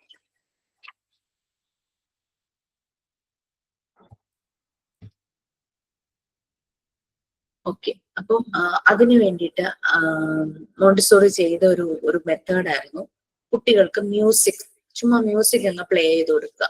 മോർണിംഗ് ഈവനിങ് വരെ മ്യൂസിക് പ്ലേ ചെയ്ത് കൊടുക്കുക. എന്നിട്ട് കുട്ടികളെ ആ ഒരു എൻവയോൺമെന്റിലൂടെ മൂവ് ചെയ്യാനായിട്ട് സമ്മതിക്കുക. എല്ലാവരും ഇങ്ങനെ പല രീതിയിലും മൂവ് ചെയ്തുകൊണ്ടിരിക്കും. ഓക്കെ, അങ്ങനെ മൂവ്മെന്റ് നടക്കുന്നു. പക്ഷെ എല്ലാം ഒരു ഡിസോർഡർലി മാനർ. അവിടെ ഒരു ആ ഒരു മ്യൂസിക് ഒരു വഴിക്ക്, ഇവരുടെ മൂവ്മെന്റ് വേറൊരു വഴിക്ക്, ആ ഒരു രീതിയിൽ ആ കണക്ഷൻ കിട്ടുന്നില്ല. ആ പ്രോബ്ലം റിസോൾവ് ചെയ്യാനായിട്ട്, അതായത് അവരുടെ മസിൽസ് മൂവ് ചെയ്യണം വിത്ത് ദ മ്യൂസിക്. ആ മ്യൂസിക്കിന്റെ റിഥം അനുസരിച്ച് അവരെ മൂവ് ചെയ്യിക്കുക. അതാണ് പിന്നെ നെക്സ്റ്റ് ചെയ്യിച്ചത്. അപ്പൊ ആ രീതിയിലൊരു താളം, ഒരു റിഥം ആയിട്ട് കുട്ടിയെ മൂവ് ചെയ്യിക്കാനായിട്ട് നോക്കും. അങ്ങനെ മൂവ്മെന്റ് വരും. മൂവ്മെന്റ് വരുമ്പോഴേക്കും അവർ ആ മ്യൂസിക്കും അനുസരിച്ച് അവരുടെ ബോഡി മൂവ് ചെയ്യാനായിട്ട്. അപ്പൊ അവിടെ ഒരു കണക്ഷൻ വരും, music between the music and his movement. ആ കുട്ടിയുടെ മൂവ്മെന്റുമായിട്ടൊരു കണക്ഷൻ വരും. അങ്ങനെയാണ് ഇപ്പൊ, അതാണ് ഇപ്പം ഒരു എക്സാമ്പിൾ അവിടെ പറഞ്ഞത്, ഇതായിട്ട് പറഞ്ഞത്. മെറ്റീരിയൽസ് എല്ലാം അറേഞ്ച് ചെയ്ത് വെച്ചു, പക്ഷെ കുട്ടി അതുമായിട്ട് ഒന്നും ചെയ്യുന്നില്ല, ഒന്നും കണക്ട് ചെയ്യുന്നില്ല, അതുമായിട്ട് കണക്ഷൻ വരുന്നില്ല, കോണ്ടാക്ട് വരുന്നില്ല. അതിനു വേണ്ടിയിട്ട് ആണ് ഫസ്റ്റ് ഈ മ്യൂസിക് വെച്ചിട്ട് ഒരു എക്സ്പെരിമെന്റ് പോലെ ഒന്ന് ചെയ്ത് നോക്കിയത്. അങ്ങനെ പോയിന്റ് ഓഫ് കോണ്ടാക്ട് എസ്റ്റാബ്ലിഷ് ചെയ്ത് മ്യൂസിക്കും കുട്ടിയുടെ ബോഡി മൂവ്മെന്റുമായിട്ടും. പിന്നെ മ്യൂസിക്കിന്റെ ഋതം മാറുന്നതിനനുസരിച്ച് കുട്ടിയും ബോഡി മൂവ്മെന്റ് മാറും. ആ ഒരു താളത്തിലൂടെ, ഋതത്തിലൂടെ കൊണ്ടുപോയപ്പം അത് ഓൾമോസ്റ്റ് ആ കുട്ടിക്ക് ആ ഒരു ചേഞ്ചസ് വരും. ഇതുപോലെ വേണം മെറ്റീരിയൽസുമായിട്ട് കണക്ട് ചെയ്യാൻ എന്ന് പറയുന്നത്. അപ്പൊ അങ്ങനെ മെറ്റീരിയൽസുമായിട്ട് ആ ഒരു രീതിയിലുള്ള പോയിന്റ് ഓഫ് കോണ്ടാക്ട് ഡെവലപ്പ് ചെയ്യണം.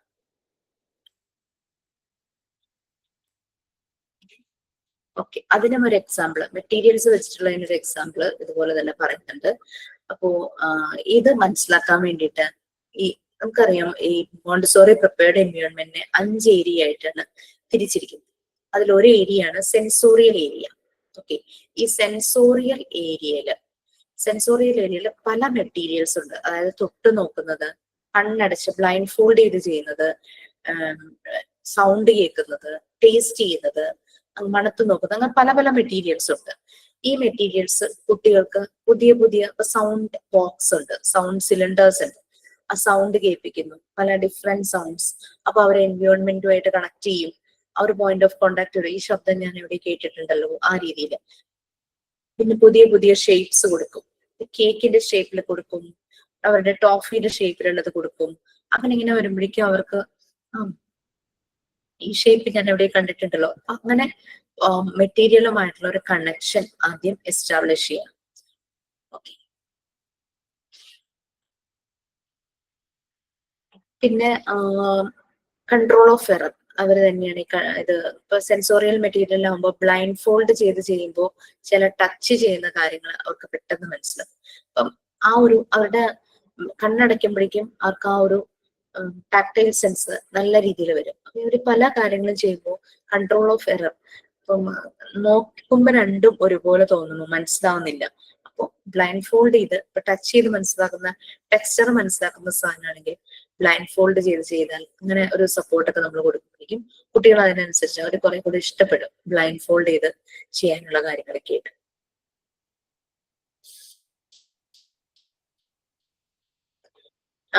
പിന്നെ നമുക്ക് ഓരോ മെറ്റീരിയലിൽ നിന്നും ഒരു കാര്യം മാത്രമല്ല പഠിക്കുക, ചിലപ്പോൾ പല പല കാര്യങ്ങളൊക്കെ നമുക്ക് മനസ്സിലാക്കാനായിട്ട് പറ്റും. ഇതിനകത്ത് നമ്പർ റോഡ്സ് എന്ന് പറഞ്ഞിട്ടൊരു മെറ്റീരിയൽ ഉണ്ട്. ഈ നമ്പർ റോഡ്സിൽ റെഡും ബ്ലൂവും കൊണ്ട് റോഡ് ഉണ്ട്.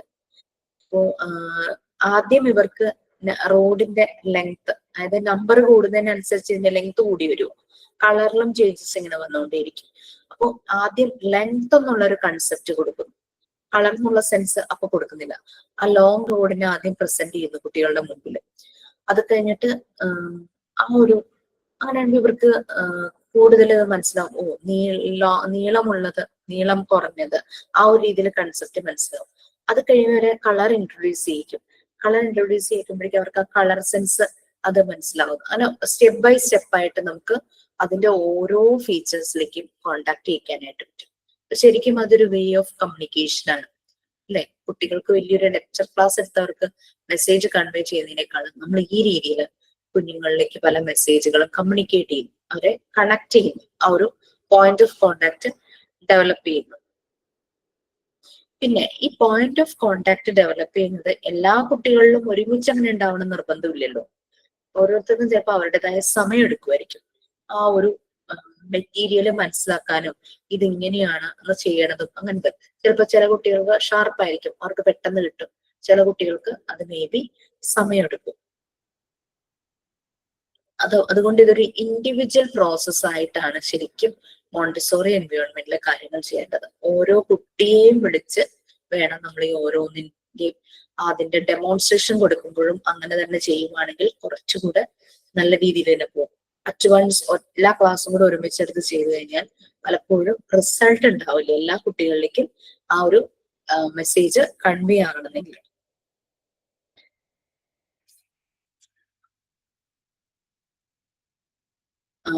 മേ ബി ഡയറക്ട്രസ്, അതായത് ഫെസിലിറ്റേറ്റർ ഉണ്ട്, ഒരു ഡയറക്ട്രസ് ഉണ്ടെന്ന് പറഞ്ഞല്ലോ. നമ്മൾ കുട്ടി ആദ്യമായിട്ട് സ്കൂളിലേക്ക് വരുമ്പോൾ ചിലപ്പോൾ ഓൾ ഗ്രൂപ്പിനെ ഒരുമിച്ചായിരിക്കാം ഡയറക്ട്രസ് കൊണ്ടുപോകുന്നതും ഫെമിലറൈസ് ചെയ്യിക്കുന്നതും. പക്ഷെ നമ്മൾ മോണ്ടിസോറി ഫെസിലിറ്റേറ്റർ ക്ലാസ്സിൽ ചെയ്യുമ്പോൾ ഓരോ കുട്ടിക്കും ഇൻഡിവിജ്വൽ ആയിട്ട് അവരെ ആ മെസ്സേജ് കൺവേ ചെയ്യിക്കണം.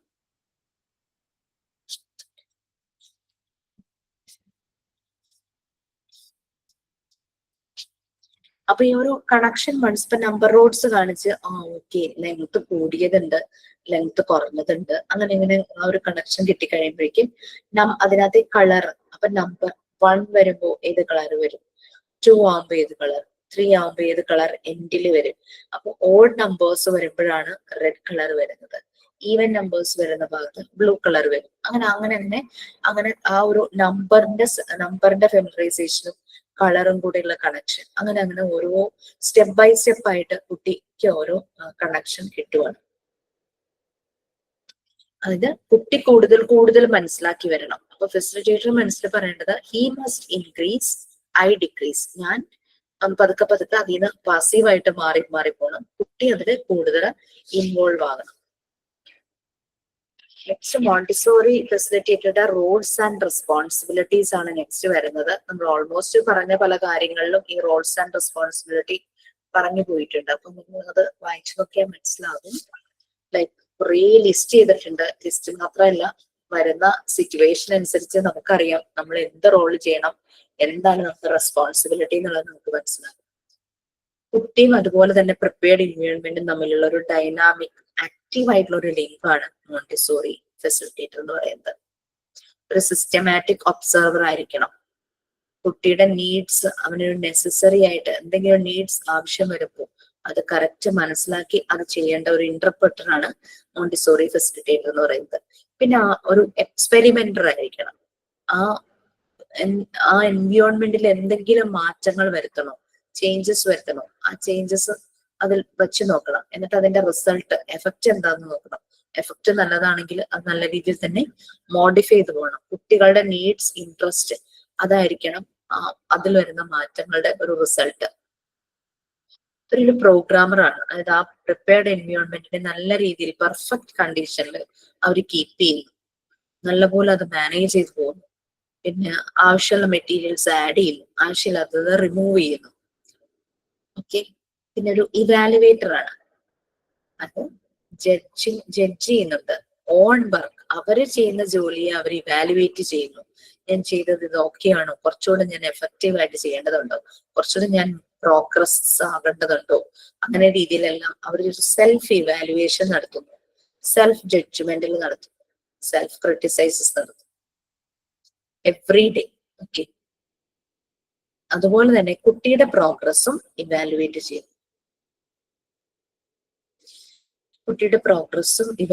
ചെയ്യുന്നു. പിന്നെ ഒരു റെസ്പെക്ടർ, അതുപോലെ തന്നെ കുട്ടിയെ ഒരു റെസ്പെക്ട് ചെയ്യുന്ന ഒരാളാണ്. കുട്ടി ഒരു ഇൻഡിവിജ്വൽ ആണെന്ന് അവന്റെ പേഴ്സണാലിറ്റിയെ റെസ്പെക്ട് ചെയ്യുന്ന ഒരാളാണ്. അതുപോലെ തന്നെ പ്രൊട്ടക്ടർ ആണ്, കുട്ടിയുടെ ഒരു പ്രൊട്ടക്ടറുമാണ്. ഇത് ലിമിറ്റ്സ്, കുട്ടിയെ ഹെൽപ്പ് ചെയ്യണം, എപ്പോഴാണ് ഒബ്സർവ് ചെയ്യേണ്ടത്, അതെല്ലാം ശരിയായ രീതിയിൽ മനസ്സിലാക്കും. പിന്നെ കുട്ടിക്ക് താല്പര്യമില്ല, നമ്മൾ ഇൻവോൾവ് ചെയ്യേണ്ടത് മനസ്സിലായി കഴിഞ്ഞ് കഴിഞ്ഞാൽ അപ്പൊ തന്നെ സ്റ്റെപ്പ് ബാക്ക് ചെയ്യാനും തയ്യാറാകണം. ചില കുട്ടികൾ പറഞ്ഞാൽ മതി മതി എനിക്ക് മനസ്സിലായി, ഞാൻ നീ ചെയ്തോളാം എന്ന് പറയാറില്ല ചില കുട്ടികൾ അത് പറയില്ലായിരിക്കും. അവരുടെ ബോഡി ലാംഗ്വേജ് നമുക്ക് മനസ്സിലാവും. മോണ്ടിസോറി ഫെസിലിറ്റേറ്റർ സപ്പോർട്ടർ ആണ്. എപ്പോഴും വാം, സെക്യൂരിറ്റി, സ്റ്റെബിലിറ്റി ഇതെല്ലാം കുട്ടിക്ക് ഓഫർ ചെയ്യുന്നു. മോണ്ടിസോറി ഫെസിലിറ്റേറ്റർ പ്രൊവൈഡ്സ് അല്ലെങ്കിൽ offer warm, security and stability. പിന്നെ judgmental acceptance to each child. Okay. ഇപ്പൊ കുട്ടി എന്ത് പറഞ്ഞാലും അത് ആക്സെപ്റ്റ് ചെയ്യാനുള്ള അത് ഉൾക്കൊള്ളാനായിട്ട് നമുക്ക് പറ്റണം. ഓക്കെ. പിന്നെ ഒരു communication among the children and of the child's effort to communicate with their. അപ്പൊ ഒരു ഫെസിലിറ്റേറ്റർ തന്നെയാണ് കുട്ടികൾ ചെയ്യുന്ന കാര്യങ്ങൾ അത് മനസ്സിലാക്കുന്നു, കുട്ടികളിലേക്ക് എന്തെങ്കിലും മെസ്സേജ് കൺവേ ചെയ്യാനുണ്ടെങ്കിൽ അത് കൺവേ ചെയ്യും. പിന്നെ പാരന്റ്സിന്റെ അടുത്ത് കുട്ടികളുടെ പ്രോഗ്രസ് ഷെയർ ചെയ്യാം, സ്കൂളിന്റെ അതർ സ്റ്റാഫിന്റെ അടുത്ത് ഷെയർ ചെയ്യാം. അങ്ങനെ ആ ഒരു ഇന്റർപ്രറ്റർ പോലെയാണ്. കമ്മ്യൂണിറ്റിയിലേക്ക് ആ ഒരു റിവ്യൂ കൊടുക്കാം. പിന്നെ ഒരു ഡെമോൺസ്ട്രേറ്റർ ആണ്. ക്ലിയർ ആയിട്ട്, ഇൻട്രസ്റ്റിംഗ് ആയിട്ട് റെലവെന്റ് ലെസൺസ് കുട്ടികൾക്ക് പ്രൊവൈഡ് ചെയ്യുന്നു. ഒരു സ്റ്റോറി നറേഷൻ ആണെങ്കിൽ പോലും അത് നല്ല രീതിയിൽ ഡെമോൺസ്ട്രേറ്റ് ചെയ്യാനും പ്രസന്റ് ചെയ്യാനായിട്ട് പറ്റും. കുട്ടികളെ ട്രിഗർ ചെയ്യാം, അവരെ നല്ല അട്രാക്റ്റീവ് ആയിട്ടുള്ള മെറ്റീരിയൽസ് യൂസ് ചെയ്ത് അവരെ ഡെമോൺസ്ട്രേറ്റ് ചെയ്യുമ്പോൾ വളരെ ഇൻട്രസ്റ്റ് കുട്ടിക്ക് ആ മെറ്റീരിയൽ തോന്നണം. ആ രീതിയിൽ ട്രിഗർ ചെയ്യാം. നമ്മൾ കുട്ടികൾക്ക് കഥ പറഞ്ഞിട്ടില്ലേ, കേട്ട കഥയാണെങ്കിലും നമ്മൾ ഭയങ്കര ക്രിയേറ്റീവ് ആയിട്ട് പറയുമ്പോഴേക്കും കുട്ടികൾക്ക് അത് ഭയങ്കര ഇഷ്ടപ്പെടും, വീണ്ടും പറയാനായിട്ട് അവർ പറയൂ അല്ലെ. ആ നമ്മുടെ പ്രസന്റേഷന്റെയാണ്. ഈ വൈവ സമയത്ത് കുറെ പേര് ഏതെങ്കിലും ഒരു സ്റ്റോറി റെക്കോർഡ് ബുക്കിൽ എഴുതിയത് പറയാമോ എന്ന് ചോദിച്ചപ്പോ പലരും നമ്മൾ കേട്ടിട്ടുള്ള കഥകളൊക്കെ തന്നെ പറഞ്ഞു. പക്ഷെ ഈ കേട്ടിട്ടുള്ള കഥകൾ തന്നെ അതൊരു ഭയങ്കര വെറൈറ്റി ആയിട്ടുള്ള രീതിയിൽ പ്രസന്റ് ചെയ്തപ്പോ നമ്മൾ ഓൾറെഡി നമുക്ക് അറിയാവുന്ന കഥയാണെങ്കിലും ആ കേൾക്കാൻ ഒരു ഭയങ്കര രസം തോന്നി.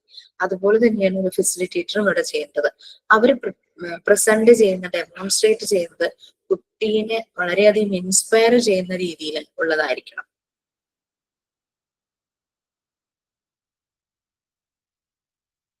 ഓക്കെ. അവരൊരു എന്താ പറയാ, വളരെ ഹാർഡ് വർക്ക് ചെയ്യുന്ന, എപ്പോഴും നല്ല മര്യാദയോടുകൂടിയുള്ള ബിഹേവിയർ കുട്ടികൾക്ക് പ്രൊവൈഡ് ചെയ്യുന്ന രീതിയിൽ വർക്ക് ചെയ്യുന്ന ഒരാളായിരിക്കണം. അതുപോലെ തന്നെ എന്തെങ്കിലും കോൺഫ്ലിക്ട്സ് ഉണ്ടാവുകയാണെങ്കിൽ അതിന് ഒരു സൊല്യൂഷൻ കണ്ടുപിടിക്കുന്ന പോലെ ആയിരിക്കണം ഒരു മോണ്ടിസോറി ഫെസിലിറ്റേറ്റർ. നെക്സ്റ്റ് നമുക്കൊരു ടോപ്പിക്കും കൂടി ഉണ്ട്, work cycle and process of observation. അത് ഞാൻ നൈറ്റ് ക്ലാസ് വരുമ്പോൾ ഞാൻ പറയാം. അതിനകത്ത് വരുന്നത് വേറൊന്നുമല്ല, നമ്മൾക്ക് പ്രിപ്പയർ ചെയ്യാൻ പറ്റുന്ന ഒരു ചാർട്ടാണ്. നമ്മളിപ്പോ ഒരു മോണ്ടിസോറി സ്കൂളിലോ അല്ലെങ്കിൽ വേറൊരു സ്കൂളിലോ വർക്ക് ചെയ്യുമ്പോൾ നമുക്ക് സാധാരണ പ്രോഗ്രസ് റിപ്പോർട്ട് ഉണ്ടാവും അല്ലെ. ശരിക്കും അത് പറഞ്ഞു കഴിഞ്ഞാൽ എക്സാം ടൈമിൽ വരുന്നതാണ് പ്രോഗ്രസ് റിപ്പോർട്ട് എന്ന് പറയുന്നത്. അപ്പൊ അതിന് പകരം നമ്മളൊരു ഫയൽ കീപ്പ് ചെയ്യണം ഓരോ കുട്ടിക്കും. ഡെവലപ്മെന്റ് സൈക്കിൾ എന്ന് പറയുന്നത് കുട്ടിയുടെ ഡെവലപ്മെന്റ് എങ്ങനെ പോകുന്നു. നമുക്കറിയാം ഒരു എൻവയോൺമെന്റിലുള്ള ഒരു കുട്ടി, അതിൽ വളർന്നൊരു കുട്ടി എന്ന് പറഞ്ഞു കഴിഞ്ഞാല് പല ടൈപ്പ് കുട്ടികൾ ഉണ്ടാവും. ചിലര് വളരെ ആക്റ്റീവ് ആയിരിക്കും, ചിലരൊരു മോഡറേറ്റ് രീതിയിലായിരിക്കും, ചിലർ കുറച്ച് ലോ ആയിരിക്കും. അവർ അതിലേക്ക് വരാനായിട്ട് ചിലപ്പോൾ കുറെ സമയം എടുക്കും. ഇങ്ങനെ ഓരോ കുട്ടിയുടെയും ഡെവലപ്മെന്റ് മാർക്ക് ചെയ്യുന്ന രീതിയിലൊരു ചാർട്ട് പ്രിപ്പറേഷൻ ആണ് നെക്സ്റ്റ് വരുന്നത്, ഇതിനകത്ത് വരുന്നത്. അപ്പൊ അത് ഞാൻ നൈറ്റ് ക്ലാസ്സിൽ എടുക്കാം, കാരണം അത് എടുക്കുമ്പോൾ അത് മുഴുവനായിട്ട് അങ്ങ് പറയണം, അതുകൊണ്ടാണ്. അപ്പോ എന്നിട്ട് 10th യൂണിറ്റും സ്റ്റാർട്ട് ചെയ്യാം. എനിക്ക് തോന്നുന്നു ചിലപ്പോ ഫിനിഷ് ചെയ്യാനായിട്ട് പറ്റും, അല്ലെങ്കിൽ ഒരു ക്ലാസ്സും കൂടെ കിട്ടുവാണെങ്കിൽ നമുക്ക് കംഫർട്ടബിൾ ആയിട്ട് ചെയ്യാനായിട്ട് പറ്റും. നോക്കാം നൈറ്റിലെ ഒരു ക്ലാസ്സിന്റെ രീതി അനുസരിച്ച്.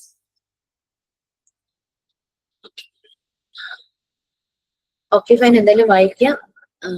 നെക്സ്റ്റ് അതാണ് നിങ്ങൾക്ക് ആ ടേബിള് മനസ്സിലായിട്ട് ടേബിള് നോക്കുമ്പോൾ ഒരു ടേബിളാണ് വർക്ക് സൈക്കിൾ ചാർട്ട് എന്ന് പറഞ്ഞിട്ടൊരു ടേബിളാണ്. ആ ടേബിള് മനസ്സിലാവും. ഓരോ കുട്ടിയുടെയും കോൺസെൻട്രേഷൻ ലെവൽ മെഷർ ചെയ്യുന്നതാണ്. കുറച്ചു മുമ്പ് പറഞ്ഞില്ലേ, എന്തെങ്കിലും ഒരു ശബ്ദം കേൾക്കുമ്പോൾ ചില കുട്ടികൾ ശ്രദ്ധിക്കാതിരുന്ന് വളരെ ആക്റ്റീവായിട്ട് ചെയ്യും. അവരുടെ കോൺസെൻട്രേഷൻ ലെവൽ വളരെ കൂടുതലാണ്. ചില കുട്ടികൾ ജസ്റ്റ് ഒന്ന് നോക്കും, എന്നിട്ട് വീണ്ടും ബാക്ക് ടു വർക്ക്. അപ്പൊ അടുത്തൊരു കോൺസെൻട്രേഷൻ ലെവൽ ആയിരിക്കും. ചില കുട്ടികൾ ഡിസ്ട്രാക്റ്റഡ് ആവും, ചെയ്ത വർക്ക് അവിടെ നിർത്തും. അങ്ങനെയുണ്ട്, ചിലപ്പോൾ അതിന്റെ പുറകെ പോകും. അങ്ങനെ കുട്ടികളുടെ കോൺസെൻട്രേഷൻ ലെവൽ നോക്കുന്ന ഒരു ചാർട്ടാണ് നെക്സ്റ്റ് വരുന്നത്. ഓക്കെ, അപ്പൊ റീഡ് ചെയ്യാം. ഓക്കെ ഫൈൻ, ചെയ്യാം. മിസ് മിസ് 9th ചാപ്റ്ററിലെ ടെൻഡൻസി ഓഫ് മെന്നില് അത് മിസ് എടുത്തിട്ടുണ്ട് അശ്വതി മിസ്. അതിന്റെ മോക്ക് ടെസ്റ്റ് ഇട്ടിട്ടില്ല, അതൊന്ന് പറയാം. Okay miss. സൈൻ ഔട്ട് അല്ലേ ഇന്ന്? ചെയ്യും, സൈൻ ഔട്ട് എന്തെങ്കിലും ചെയ്യുമെന്ന് പറഞ്ഞിരുന്നു. ഓക്കെ, ഇന്ന് ഞാനാണ്. Hello, how are you? Fine. Yesterday we learned some animals and their kids' name. You remember that? Yes. Okay. You know, today is wedding day of our king. Who is our king? Lion. Yes. Okay, let's start a beautiful song. Okay. Lovely friends, come to the palace. Wedding day, Lion's wedding day. Lovely friends, come to the palace. Wedding day, Lion's wedding day.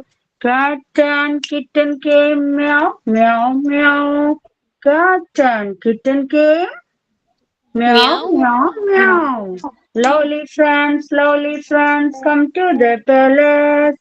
Wedding day, Lion's wedding day. Dog and puppy came, bow, bow, bow. Dog and puppy came, Bow. bow, bow, bow. Lovely friends, come to the palace. Wedding day, Lion's wedding day. Duck and duckling came, quack, quack, quack. Duck and duckling came, quack, quack, quack.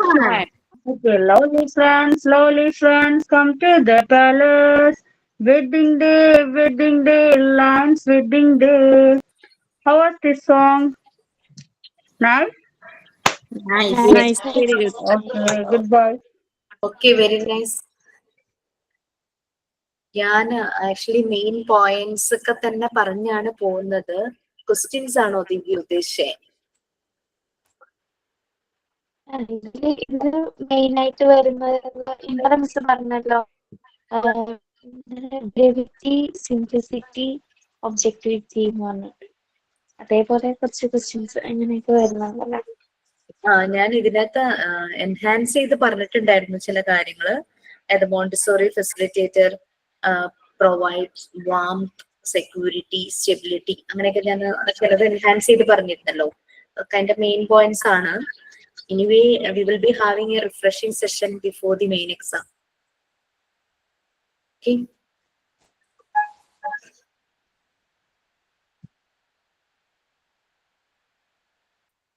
Thank you, Miss. Thank you so much. Good day, Thank you, Miss. teacher. Thank you, Miss. Thank you, ma'am. Thank you, Miss, Miss. good day, ciao. കഴിച്ചില്ലേ? അപ്പൊ ഇന്ന് നമ്മളുടെ ഈ lesson finish ആവില്ലേ നൈറ്റില്? Most probably ഈ next topic എടുക്കാൻ ഒരു 10 minutes മതിയാകും. അത് കഴിഞ്ഞാൽ 10th ലെസൺ സ്റ്റാർട്ട് ചെയ്യാൻ പറ്റും. 10th ലെസൺ ഞാൻ പറഞ്ഞല്ലോ 2-3 ടേംസ് ഉണ്ട്. ആ ടേംസ് മനസ്സിലാക്കാനുള്ളതേ ഉള്ളൂ 10th ലെസണിൽ. ചെറിയ ലെസൺ ആണ് അല്ലേ? ചെറിയ ലെസൺ ആണ്, പക്ഷെ അതിലെ ടേംസ് ഇത്തിരി ടഫ് ആയിട്ട് തോന്നും നമ്മൾ ആദ്യമായിട്ട് വായിക്കുമ്പോഴേ. ടേം എന്താന്ന് മനസ്സിലായി കഴിഞ്ഞാൽ അത് എളുപ്പം. അത് കുറച്ച് വേർഡ്സ് ഉണ്ട് അല്ലേ? ക്വസ്റ്റ്യൻ പേപ്പറിലൊക്കെ കണ്ടു. ആ വേർഡ്സ് മനസ്സിലാവണം. കേൾക്കാത്ത അതെ. പ്രൊനൗൺസ് ചെയ്യാൻ പോലും കഷ്ടമായിട്ടുള്ള വേർഡ്സ്. ഹോം, ഗ്രീക്ക് അല്ല അങ്ങനെ വേർഡിൽ നിന്നൊക്കെ, പിന്നെ ഡച്ച് വേർഡിൽ നിന്നൊക്കെ അങ്ങനെയൊക്കെ ഡിസ്ട്രാക്ട് ചെയ്ത് ഡിറൈവ് ചെയ്തൊക്കെ എടുക്കാൻ തോന്നും. അതായിരിക്കാം അതങ്ങനെ. ഓക്കെ ഓക്കെ മിസ്, അപ്പൊ രാത്രിയിൽ കാണാം. യെസ്. Thank you. ബൈ.